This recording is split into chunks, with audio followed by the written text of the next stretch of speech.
Okay.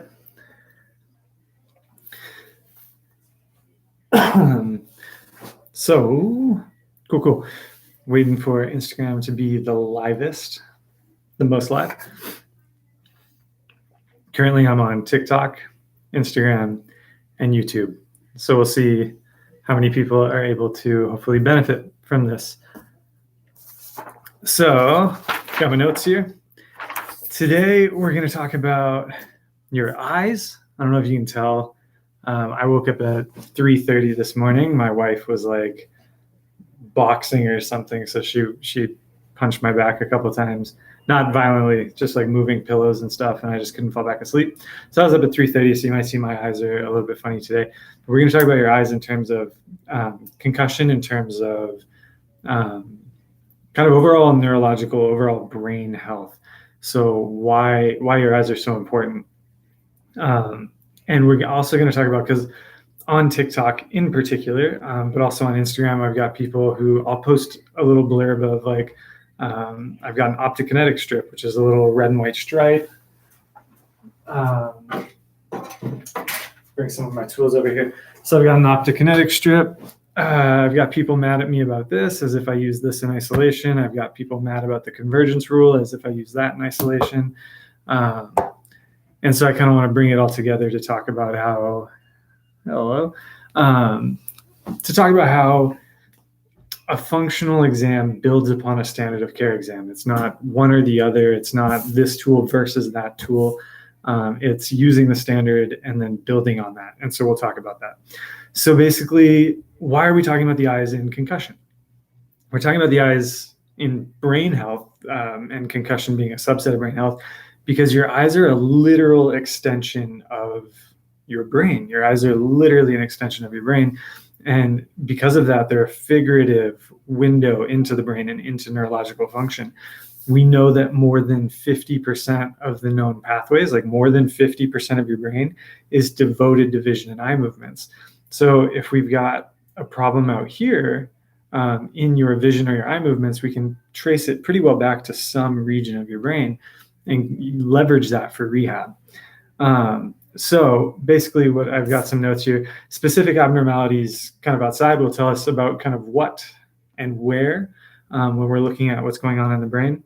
And an oculomotor exam tells you a lot more than just what's going on with the extraocular muscles around the eye and the cranial nerves kind of working on those. It tells you about the pathways converging on those cranial nerves.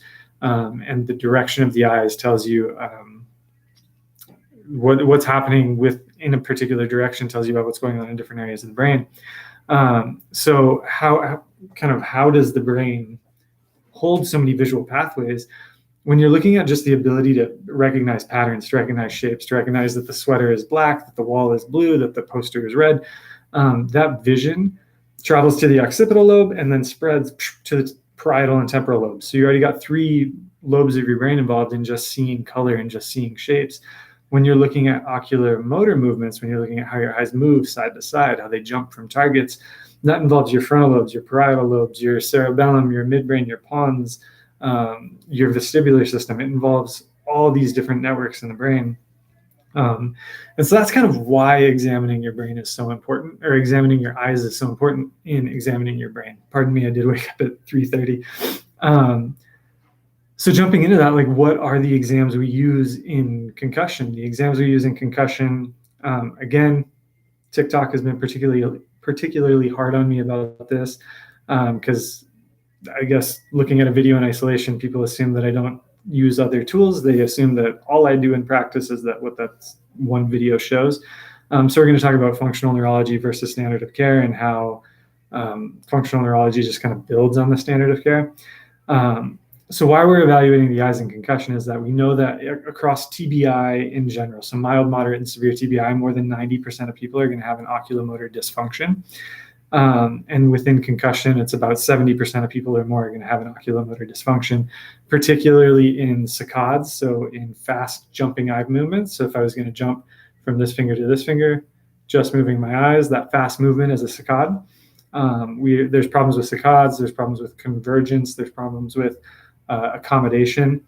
And And so we see that in concussion, we see that in TBI, and part of the reason we're assessing for that is to see, like, are you ready to return to sport, return to life, and can we get rid of your symptoms? Because problems with vision and vestibular function is going to mess with headaches, it's going to mess with brain fog, it's going to mess with fatigue, it's going to mess with all this stuff. So the two kind of big standard of care tests within concussion are going to be the King-Devick test and then the VOMS assessment, or the vestibular oculomotor screening assessment. So King-Devick is basically this kind of way you're measuring saccades and visual processing.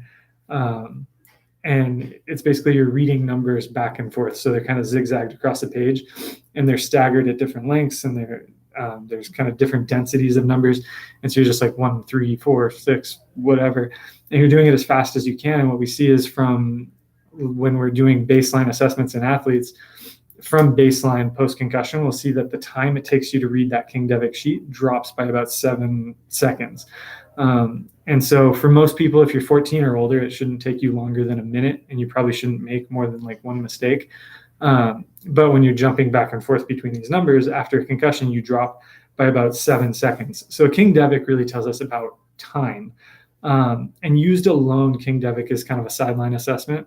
It's not the only assessment. So King-Devick by itself is not 100% accurate at diagnosing concussion. But when you pair King-Devick, neurocognitive assessment, so the SAC, and balance error scoring, you can diagnose like 100% of concussions. So if there's a deficit on the King-Devick, if there's a deficit in neurocognitive function, and there's a deficit in balance, almost 100% guarantee that that person had a concussion. So King-Devick, yeah, again, when combined, King-Devick deficits, so the oculomotor deficits, part of the reason we assess it is because the King-Devick deficits can last longer than your symptoms. So what that means is you'll feel better, like Patrick Mahomes felt better. We don't know what his King-Devick scores were. He probably, I'm assuming if they allowed him to play, he passed his tests. But if you're feeling better, you're like, I'm ready to play, but we want an objective way to say, like, are you actually ready to play? Is your visual processing up to speed? Can your eyes move quick enough to play and move throughout the world? King-Devick is a cool way to use it, so we can use it as a return to play option as well. The other thing that I mentioned was the VOMS, the vestibular oculomotor screen. And this is another one that is really good, like 90% accurate at ruling out a concussion. So if you can go through the VOMS assessment and not have a provocation of symptoms, so your symptoms don't flare during a VOMS assessment, then you probably 90% chance you don't have a concussion. If your symptoms do flare during a VOMS assessment, it's like flipping a coin. You might have a concussion, you might not. We've got to look at a lot of other stuff. So King-Devick is really about time. VOMS is really about symptoms. And the VOMS assessment, we're looking at pursuits. So your ability to follow a target smoothly. So if I'm watching my finger, my ability to follow that target smoothly is a pursuit. A saccade, I already talked about, is kind of jumping, fast eye movements, jumping between. So we look at pursuits, we look at saccades, we look at pursuits vertically, horizontally, saccades, horizontally, vertically. And then we also look at your VOR, so your vestibular ocular reflex. So the reflex of your ears telling you kind of where you are in space, your vestibular system through here. Your ears telling you where you are in space to move your eyes kind of opposite the way your head is moving so that you can keep your eyes on a target. And this reflex is actually what keeps the world from looking like the Blair Witch Project and kind of bouncing as we move through the world. So you kind of hold on a target, and can I stay on my thumb while my head moves? And that's our VOR. And we'll see a lot of times that makes people foggy, nauseous. It gives them headaches. It makes people really dizzy after concussion. The other one we'll test is your ability to kind of suppress all of that. You've got a reflex, an optic kinetic reflex, where if if anyone who has concussion is watching, this might make you dizzy right now. But there's a reflex where your eyes will kind of follow the stripes. And then you've got the vestibular ocular reflex where you'll kind of stay on a target. We're looking at your ability to suppress that, to suppress your eyes from moving and staying on a target as we move, and that will tell us about visual motion sensitivity. But again, all these are oculomotor assessments. So we're looking at the VOMS looks at pursuits, saccades, VOR, visual motion sensitivity, which we just talked about. It looks at your ability to converge, so your eyes' ability to come together, and then your ability to accommodate, so your ability to adjust to one eye adjusting to something moving in closer to you, How close can an object get before it gets blurry, and your ability to kind of constrict and dilate, allowing light in. So all those two assessments are really just built around, are we assessing vision and can we assess vision and oculomotor function to diagnose and to look at outcomes in concussion? And yes, we can. Those are two really validated tools. But I'm going to talk about my problems with those and how I use those as a standard of care and differently in my practice. So within the functional care, all those exams are validated, which simply means we know they're really relevant in concussion. We know we've got studies that say, hey, the Devick, when used, can rule, used by itself, I think it's about 50% in diagnosing concussion. But used in conjunction, it's validated to really diagnose concussion. It's validated for return to play, different things like that. But Devick tells me that there's a time problem, and that's about it. It just says, hey, there's visual processing issues. We're looking at saccades. There's a time issue, but that's about it. The VOMS assessment tells me there's an oculomotor pursuit or a vestibular dysfunction that provokes symptoms, and that's about it. And I'm not saying those are bad things, right? Those are really good things. We need to know that. But neither of those tests tell me what is happening or why, if that makes sense. So are you foggy and struggling to pursue because your eyes can't even stay on a target in the first place? Like if I held my thumb over here, would your eyes jump and tick and have nystagmus? Like, is that why the pursuit makes you feel funny?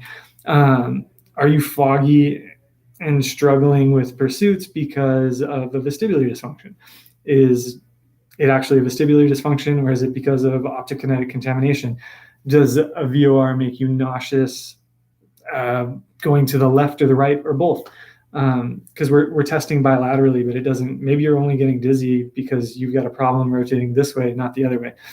So those are kind of like very vague general things, but it's big picture. Devick told me about time, and the VOMS told me about symptoms, but it didn't tell me why or what. It didn't tell me left-sided versus right-sided. It didn't tell me which part you were struggling with. We'll see, you can actually track with video nystagmography, with right eye vision tracking. You can track your eyes, and we'll see in pursuits, people have downward intrusions or upward intrusions, or they'll jump ahead and catch up back. And there's often patterns to it where it's like people who jump down only jump down. And we find that correlates with vestibular function. And we'll see that as they stand, they want to fall back into the left. Well, when your eyes move back as a part of the vestibular ocular reflex, your eyes move down, right? I got to stay on the target. So if I'm pursuing something and I've got this spontaneous kind of vestibular dysfunction back here, just kind of a discharge every now and then, my eyes are going to move down. I wouldn't know that if I didn't look for it. If I was only looking at the VOMS and say, hey, did your symptoms flare? Cool. But what am I going to do about it? So a really bad analogy here. I ran this by my wife this morning, and she was like, you're crazy. So the bad analogy here is, let's look at a 100-meter sprint. So 100-meter sprint is kind of running speed. It tests running speed, sort of like the Devick tells me about visual processing speed. Usain Bolt, let's bring Usain Bolt into this. He can run 100 meters in under 10 seconds, right? That's fast. Let's say he gets injured, right? Let's say he had a concussion, or let's say he got injured for some reason, and he runs at 34 seconds. 100 meters in 34 seconds is slow. So just like the Devick, we saw that his running time slowed down, maybe his Devick slowed down, right? We're kind of crossing this analogy here. So the time is slow, but if all we have is the time, what do we do about it? We just know that he's slow. Was he crawling on his knees? Is there a problem with his running mechanics? We don't know. We just know his time is messed up. So let's put him on the treadmill. Let's do the equivalent of a VOMS. Let's put him on a treadmill and make him do different things with his legs. And we find we don't pay attention to the little details. We just put him through different tests, and we say, hey, did something happen? And he goes, yeah, on these exercises, my knees hurt and I slow down. Cool. So we just expose him. Now, if we were running a standard of care therapy, we would run the Devick, we'd run the VOMS, we would find which symptoms were provoked on the VOMS, and then we would expose you to those symptoms. So really, it'd be like Usain Bolt has a slow running time, a slow Devick. We put him on a treadmill, and in a certain position on the treadmill, he gets symptoms like a VOMS pursuit. And so we just make him do that over and over again. We don't know why he's having the knee pain or why he's slowing down, right? Devick looks at time. A sprint looks at time. We didn't look at the why. I hope that analogy got terrible, but I hope that made sense, right? So we just found out Usain Bolt was slow, his knees hurt. We still don't know why. Is he going valgus on both sides? Is he going valgus on one side? Does he have a weird toe off? Why is he slow? So functional neurology care is kind of, we'll do the Devick, we'll do the VOMS assessment, but we're going to look at what is happening with your eyes during the pursuit. Oh, that raised your symptoms? Cool. We only looked at horizontally. We only looked at vertically. What about in the diagonal plane? That kind of correlates with some cerebellar stuff. So we can get really specific with that. So functional neurological care does not neglect standard of care, but it builds upon those exams. So we've got this validated kind of cookie cutter test that says, hey, we can rule in a concussion. Cool. We've got this other validated test that says, hey, we can provoke symptoms with a particular mechanism. Cool. Functional, kind of the functional layer that I'll layer in, particularly with patients in office, because virtually we've got to have, there's less I can do. I can do about 85% of a neurological exam virtually that I can do in office. But in office, then, if we've got the Devick, the VOMS, the whatever provoking symptoms, we're going to look at why. And rather than a cookie cutter, I'm going to send you home with a VOR target, and I'm going to have you go this way and then this way. I might have you go just this way. Or I might have you go follow with your nose, keep your eyes put, bring your nose back. We might do different things to kind of tease the vestibular system in a very particular way, so that then we go run the VOMS again, or we go to run the Devick again, and you're faster and you're not as provoked with symptoms, because rather than giving you this cookie cutter, well, the VOR provoked your symptoms, so let's just make you do the VOR until you don't get sick anymore. That doesn't make sense. Let's find why you're getting sick in the first place. Let's find why you're getting nauseous. Let's find why you're getting dizzy, and let's build on that. Let's see if it's just a left-sided issue or just a right-sided issue. So again, like I said, my virtual patients, I saw one of my virtual patients log on here. They're getting cookie cutters because I can't tap reflexes. I can't see optic kinetic responses. I can't see some of the details that I would in office. But I kind of wanted to wrap this up here saying, this is why your eyes are so important. Your eyes make up, your vision and eye movements make up more than 50% of the pathways that we know in the brain. We know more about how your cerebellum controls your eyes than we do about how your cerebellum controls your legs. That's pretty fantastic. That's amazing. So when we use an oculomotor assessment, we're getting a good idea of what's going on in the cerebellum. We're getting a good idea with saccades of what's going on in the frontal lobe. We're getting a good idea of what's going on in the brainstem if it's a reflexive saccade. There's a lot of really cool stuff that we can glean from the eyes, and that's why we use it in concussion. And we know that after concussion, 70% or more of people are dealing with an oculomotor dysfunction. So we use validated tests like the Devick. If you're a patient of mine, whether you're virtual or in person, I have folks use the EQ app. Sort of the modified Devick, the gamified Devick is the dance-off game in the EQ app. And that's where you're swiping arrows, and we're seeing how you can visually process different spaced arrows, kind of left to right, top to bottom. And your time on that is kind of it's the equivalent of the Devick for a virtual tracking app. So we use the Devick, we use the VOMS. The VOMS is something I can do virtually. I have patients, rather than a convergence rule, have them put a ruler on their head, and they got to drag their thumb back. So there's ways we can check convergence insufficiency, accommodation insufficiency. We can check your vestibular ocular function. But again, what's really cool is that I don't think I've talked about, but I wanted to talk about is it's not just what's going on with your eyes. Your eyes tell you about where you're at in space. They tell you about where you're at in the world, kind of where you're moving. And so if something's wonky with your eyes, we'll also see that show up when I tap reflexes, when I have you stand with your eyes closed. Again, if your eyes are pursuing and shooting down, as you're only moving to the left, and it doesn't happen when you're moving to the right, I'm going to have you stand, and we might find that you sway back into the right. We might find that when I have you turn your head this way, it changes versus when I turn your head this way, because it all matters. Your body's trying to keep the horizon neutral, trying to keep you upright and the heart pumping. And if something has changed that, and it could be oculomotor function, we're going to see everything change. There's going to be a change in kind of the total phenomenology of your body. And that is why the eyes are so freaking cool. And that's why functional neurologists spend so much time looking at the eyes. That's why they've got fancy equipment like vision tracking, VNG, video nystagmography, all kinds of different tools, because there's there's redundancy in the body to keep us alive and to keep us upright and to keep us moving, and concussion messes that up, and we can see that a lot in the eyes. So I hope you didn't mind my lack of sleep ramble talking about the eyes. Thank you all for being here. If you guys have any questions, I'm going to try to post this afterwards. Go ahead and leave them in the comments.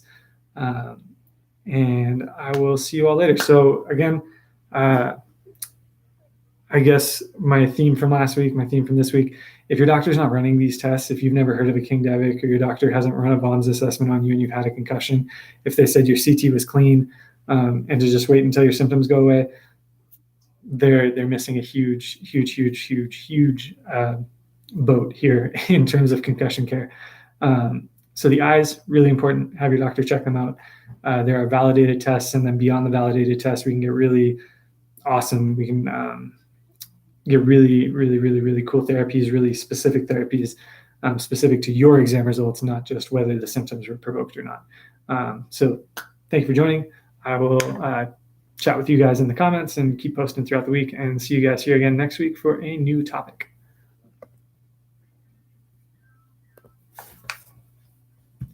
Cool. Thank you, TikTok. I don't know how to end.